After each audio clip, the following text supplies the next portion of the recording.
warahmatullahi wabarakatuh. Perkenalkan, nama saya Nurul Fadila dengan NIM 2402095000044 dari Prodi Pendidikan Teknik Informatika dan Komputer kelas PTIKB. Di sini saya akan menjelaskan kesimpulan tentang relasi dan fungsi yang materi dijelaskan oleh kelompok 3 minggu lalu. Adapun poin-poin yang dapat saya jelaskan sedikit. Yang pertama yaitu perbedaan relasi fungsi. Yang kedua itu macam-macam atau jenis-jenis relasi dan fungsi. Yang ketiga itu contohnya. Yang pertama yaitu perbedaan relasi dan fungsi.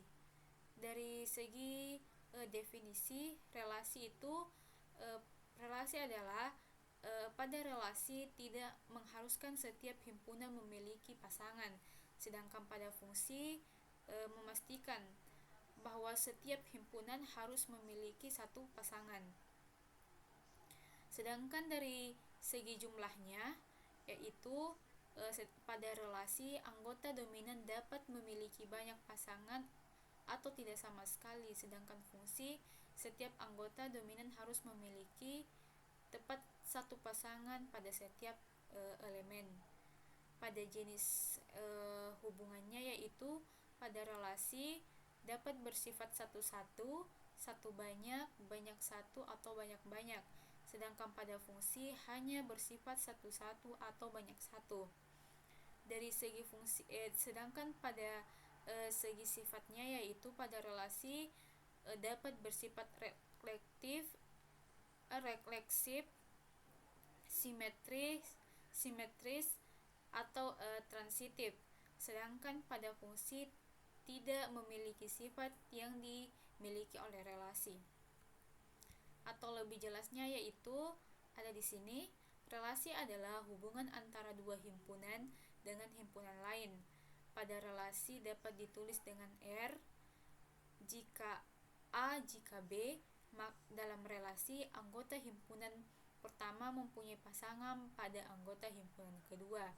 Sedangkan pada penjelasan fungsi, yaitu relasi khusus dapat setiap anggota A memiliki tepat satu anggota di B. Pada fungsi atau pemetaan dapat ditulis F sama dengan A pemetaan B atau A hubungan B menghubungkan B.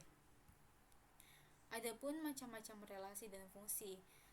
Adapun tiga macam relasi. Yang pertama yaitu relasi refleksif. Relasi refleksif adalah setiap elemen berhubungan dengan dirinya sendiri. Sedangkan pada relasi simetris itu jika A berhubungan dengan B, maka B juga harus berhubungan dengan A. Sedangkan pada relasi transitif yaitu jika A berhubungan dengan B dan berhubungan dengan C, maka A juga harus berhubungan dengan C. Sedangkan pada relasi simetris yaitu jika A berhubungan dengan B dan B berhubungan dengan A, maka A sama dengan B. Adapun macam-macam fungsi. Yang pertama yaitu fungsi injektif. Fungsi injektif adalah setiap elemen dari kodomain memiliki paling banyak satu elemen dari domain yang memetakannya.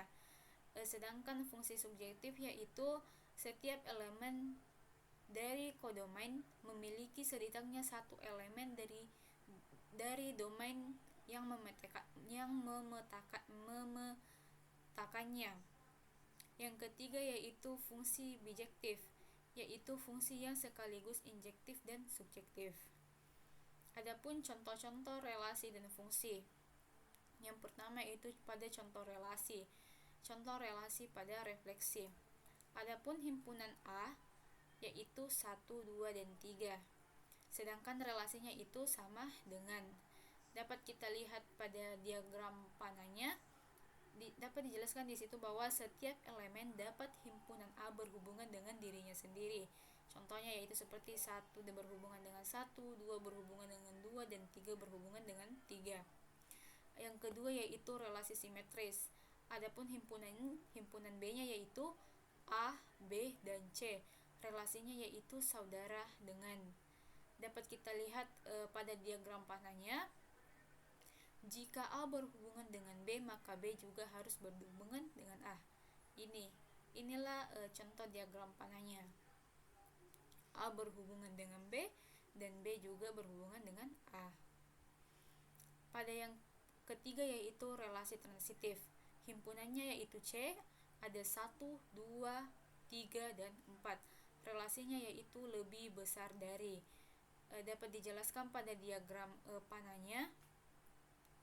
Jika 3 lebih besar dari 2 dan 2 lebih besar dari 1, maka 3 lebih besar dari 1. Karena diagram ini hanya menggambarkan sebagaimana dari relasi untuk menjaga visualisasi tetap sederhana atau berhubungan dengan tetap sederhana. Yang terakhir yaitu relasi antisimetris.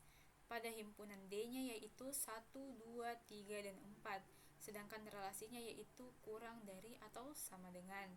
Dijelaskan bahwa jika A lebih kecil sama dengan B dan B lebih kecil sama dengan A, maka A sama dengan B. Pada diagram panahnya yaitu berarti hanya ada panah 2 arah elemen yang salah. Selanjutnya yaitu pada contoh fungsi. Yang pertama yaitu fungsi injektif. Pada himpunan A yaitu A, B, dan C, dan sedangkan himpunan B-nya itu 1, 2, 3, dan 4. Fungsinya yaitu FA sama dengan 2, FB sama dengan 3, dan FC itu sama dengan 4. Dapat dijelaskan pada diagram panahnya yaitu setiap domain di A dipetakan ke elemen yang berbeda di B. Coba perhatikan pada himpunan B. Himpunan B yaitu 1 tidak memiliki pasangan tetapi tidak apa-apa, atau masalahnya karena yang paling penting itu adalah tidak ada 2 elemen di A yang dipetakan ke elemen yang B. Dapat kita lihat pada diagram panahnya. Selanjutnya yaitu fungsi subjektif. Pada himpunan A yaitu 1, 2, 3, dan 4. Pada B, A, B, C. Fungsinya yaitu F1 sama dengan A, F2 sama dengan B, F3 sama dengan C, dan F4 sama dengan A. Dapat dijelaskan pada diagram panahnya, setiap elemen di B memiliki setidaknya satu pasangan dari A. Dalam hal ini A memiliki 2 pasangan yaitu 1 dan 4. Dapat kita lihat di diagram panahnya yaitu bagian atas itu 1 ke A dan 4 itu 4 ke A. Tetapi semua elemen di B tetap memiliki pasangan. Dapat semua memiliki pasangan pada diagram panahnya. Sedangkan pada terakhir yaitu pada contoh fungsi bijektif. Himpunan A-nya yaitu 1, 2, dan 3. Himpunan B-nya A, B, C. Fungsinya F1 sama dengan A, F2 sama dengan B, dan F3 sama dengan C. Dijelaskan pada diagram panahnya bahwa setiap elemen di A dipetakan ke elemen yang unik di B, dan tidak setiap elemen di B memiliki tepat satu pasangan di A. Baik, itulah tadi penjelasan singkat yang dapat saya sampaikan tentang relasi dan fungsi. Mohon maaf apabila banyak kekurangan dan kesalahan kata. Wassalamualaikum warahmatullahi wabarakatuh.